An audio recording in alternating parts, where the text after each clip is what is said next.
একজন অভিনয় কর্মী হিসেবে আমি নিজেকে একজন অভিনয় কর্মী মনে করি।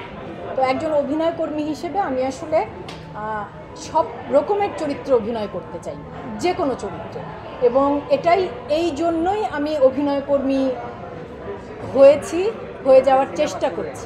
ওয়ালটন ফ্রিজ কিনে অনেকের মতো আপনিও হয়ে যেতে পারেন মিলেনিয়াল, সেরা পণ্যের সেরা অফার। তো যৌনকর্মী, হ্যাঁ, এই চরিত্রে আমার প্রথম কাজ করা হয়েছে।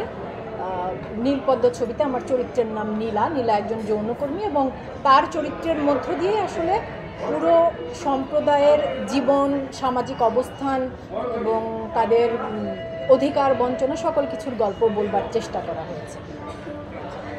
তবে যেটি বিষয় সেটি হচ্ছে যে এই কাজটি করতে গিয়ে আমি প্রথম দৌলতদিয়াতে গিয়েছি এবং কাছে থেকে সত্যিকারের যৌনকর্মীদেরকে দেখেছি, মানে সত্যিকারের বলতে হচ্ছে সেখানকার যারা থাকেন তাদেরকে দেখেছি। আমার মনে হয়েছে মানুষ হিসেবে তারা এত চমৎকার, এত জীবনের একটা অংশে অন্ধকার থাকবার পরও এত হাসি খুশি ভালোবাসা তারা দেখিয়েছেন আমাদের প্রতি।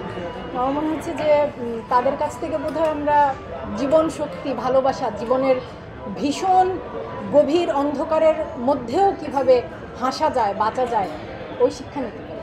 নীলপদ্ম তৌফিক এলাহি পরিচালিত চলচ্চিত্র এবং চলচ্চিত্রটির প্রিমিয়ার হয়েছে আমেরিকাতে।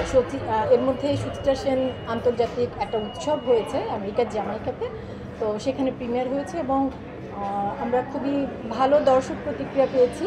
আর পরবর্তীতে আরও কয়েকটি দেশের বাইরে প্রিমিয়ারে অংশ নেবার কথা আছে ছবিটির। তারপরে আমাদের দেশে প্রদর্শনীর ব্যবস্থা করা হবে, তখন আপনারা দেখতে পারবেন, আপনারাও বলতে পারবেন কেমন লাগে।